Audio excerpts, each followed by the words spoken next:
Hey, what's up guys? Today, I'll show you a drama fantasy film, Hereafter. Spoiler ahead, watch out and take care. The movie begins with a young female French journalist named Marie waking up in her hotel in India. Her lover is sleeping soundly beside her. She gets up and gets ready to go out. She leaves the hotel room. Along the way, she passes by the hotel receptionist and orders some breakfast for her lover. Marie walks outside and strolls along a series of carts and stalls.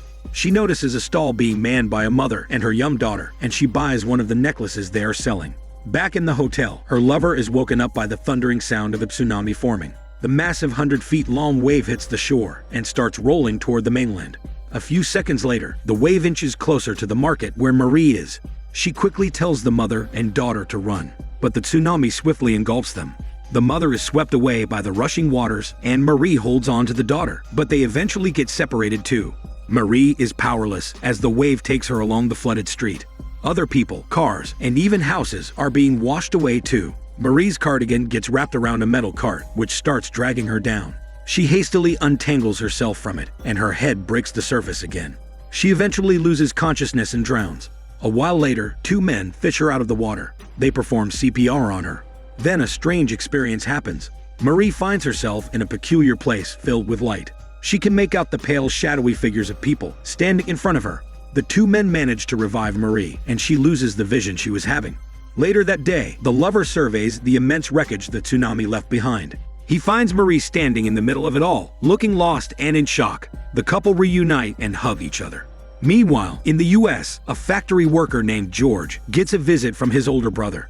Accompanying the brother is a wealthy client. It turns out George was a famous medium who can contact people from beyond the grave.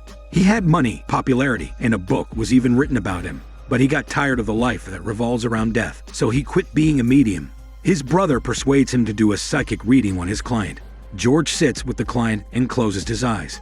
He tells him that he's sensing a woman in her 50s who was very close with the client before she died. He also senses that she was very sick. The client shares that he had a wife who died of multiple sclerosis. The wife is now telling George she's sorry that the client had to take care of her for their whole marriage because she was sick. She then makes George tell her husband that he should move on and find another woman. She insists on the word June, which George thinks must be a significant date, but the client replies that it doesn't ring any bells. Afterward, the client confesses to Georgie's brother that his wife had a nurse who took care of her for 15 years. He'd been so in love with her, but he never said a word about it because he was devoted to his wife. In London, two young twin brothers named Jason and Marcus spend their meager savings to get a picture taken of them. They hang the picture in a frame in their house. Their mother returns, and it's apparent that she is a heroin addict who can barely take care of herself, much less her two sons. The next morning, two social workers arrive at the house. They've long been suspecting that the heroin addict has been neglecting the twins. They now aim to catch her in the act and take the boys away from her. But Jason and Marcus do not want to get separated from each other, so they cover up for their mother and pretend that she is capable. Later on, the mother sees the picture of her sons, and she gets inspired to finally kick her addiction. She asks Marcus to buy her detox medicine from the nearby pharmacist, but Jason volunteers instead. Jason takes the prescription and chats on the phone with Marcus as he walks out of the pharmacist. However, on the way home, he encounters a group of older kids who harass him. Jason tries to run away, but he gets hit by a van while crossing the street. Marcus hears the accident on the phone and rushes out of the house. He finds his dead brother's body splayed out on the sidewalk. On the other side, Marie goes back home to France and throws herself into her work, but she isn't completely okay. While in the middle of a broadcast, she gets another vision about the strange place she saw when she drowned. Her lover, who is also the producer of her news program, notices her behavior and advises her to take some time off work. One evening, George attends a cooking class and gets partnered with a woman named Melanie. The two hit it off, and they have chemistry between them. When he gets home after his class, George gets cornered by a woman who's desperate to have a reading. She learned about him because of the client. She begs George to contact her dead child, but he refuses and slams the door in her face. George talks to his brother about it the next morning. The brother says that he will talk to his client, but he doesn't really understand why George doesn't want to do readings anymore if he can make money from it. George answers that it's because of his so-called gift that he can't have any meaningful relationships with people. His psychic ability always lets him know the secrets of any person he's close with, and a lot of people are uncomfortable with that. The day of Jason's funeral comes, and Marcus collects his brother's ashes. The social workers also attend and get Marcus so he can be placed at a foster home. Marcus doesn't want to leave his mother, but she tells him she needs some time alone so she could heal, and she's not strong enough to take care of him now. Marcus begrudgingly says goodbye to her. In France, Marie submits a proposal to write a biography on François Mitterrand. The publisher eagerly greenlights her new project. George and Melanie are partners again in cooking class. They have fun again, and George invites Melanie to cook at his apartment. While they're preparing the meal, a voicemail from his brother starts playing. The brother tells George that he had already talked to the client and told him not to tell people anymore about Georgie's talent. Melanie gets curious about Georgie's talent, and he reluctantly explains that he's been having visions since he was a child. She persuades him to do a reading for her. At first, George says no because they're in the early stages of their relationship and doing a reading on Melanie would ruin what they have. But Melanie is persistent, so George sits her down in his living room and starts the reading. George tells Melanie that he's sensing her mother. He can also feel pain in his chest. Melanie shares that her mother died of a heart attack. There is something else that George sensed, but he doesn't want to say it to her. Melanie prods him again, and he tells her that he sensed her father, and he kept apologizing for what he did to her when she was a child. All at once, tears start pouring down her face. It's implied that her father abused her years ago, and she has been repressing it all this time.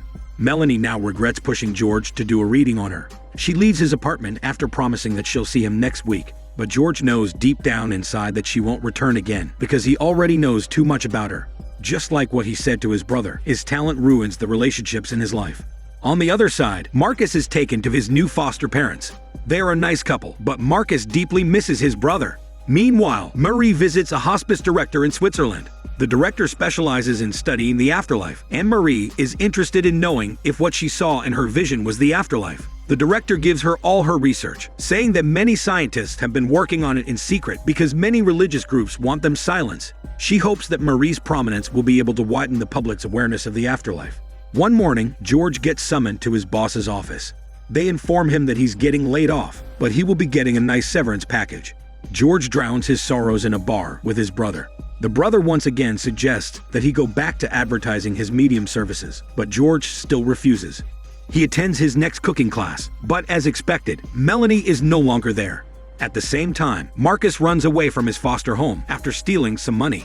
He goes around the city consulting various seers, physics, and quacks, who offer to contact his twin's spirit from the afterlife. But not one of them is a true psychic, and Marcus just keeps getting even more and more disappointed.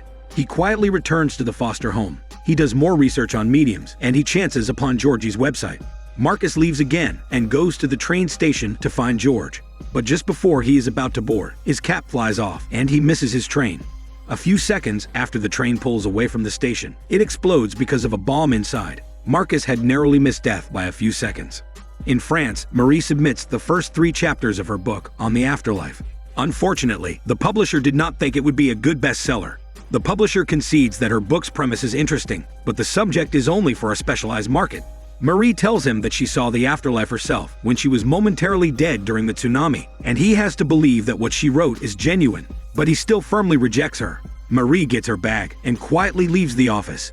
That night, she gets dinner with her lover. She begs for her job back, but he tells her it's not that easy, because the network is wary of how her book will affect them. Marie also deduces that her lover is now sleeping with another woman, so she leaves him. When she gets home, her phone rings. It's her publisher calling to tell her that he won't be printing her book, but he will recommend other more fitting publishers. Marie happily accepts and sends her manuscript to them. Meanwhile, George has reluctantly accepted his brother's offer to get him back in the medium business. He already rented a large office and has ideas about George holding public readings. George gets overwhelmed by all this, and he gets the sense that his brother will be exploiting him. George decides to go on a trip so he can find himself. He leaves a letter for his brother and he jets off to London. He chose London because he is a huge fan of the author Charles Dickens. After almost a year, Marcus' mother is still in rehab and her recovery will be taking longer. His foster parents are still trying their best to connect with him, but he remains closed off and sullen. Marie's book gets published by an American company, and they organize a book reading for her at a book fair in London after it gets published. George arrives in London and goes on a tour of Charles Dickens' home. Inside, he sees a poster of his favorite narrator, holding a book reading at the same fair where Marie will be. Marcus' foster parents decide to take him to the book fair so he can meet their former foster child who is now successful. When they arrive, Marcus asks if he can wander around, and they agree. George attends the book reading of the narrator and gets a CD signed. While walking around the fair, he hears Marie's reading and he gets intrigued. He buys her book and the two share a moment. She signs his copy, and when she hands it back to him, he senses her near-death experience. Afterward, George bumps into Marcus, who recognizes him as the medium he saw on the internet. He pesters George, who tells him to go away, but he follows George out of the fair and into his hotel. George runs to his room, and he sees that Marcus is just waiting for him outside of the hotel. Night comes, and the kid is still there. George pities them, so he invites Marcus inside. He holds Marcus' hand, and he immediately senses that someone close to him has passed away. George remarks that Jason talks a lot, and he has a lot of things he wants to tell Marcus. Jason tells him that he shouldn't worry about him because he's doing fine in the afterlife. He also adds that Marcus had grown up depending on Jason, but now that Jason is gone, Marcus has to look out for himself. It turns out, Jason was the one who knocked the cap off Marcus' head that day at the train station because he knew that there was a bomb on the train. Finally, the twin brother says that he will always be with Marcus because they are one. Marcus finally gets the closure he needs and is now ready to move on with his life. George takes him home. Later that night, Marcus calls George. He informs him that he learned where Marie's hotel is. He knows that George likes Marie, so as a sign of gratitude, he encourages George to find Marie. George drops by her hotel, but Marie isn't there. He leaves her a letter inviting her to a cafe. Sometime later, Marcus' mother recovers and they reunite. She will now be taking much better care of him. Marie goes to the cafe where she and George will meet. George is already there. He stands up to approach her, but he gets a vision of the two of them kissing and holding hands. The future is bright for the two of them because he has finally found someone who knows all of him and is not afraid. The movie ends with the two of them shaking hands and smiling at each other. This is Daniel CC Movie Channel. Stay safe and enjoy your day.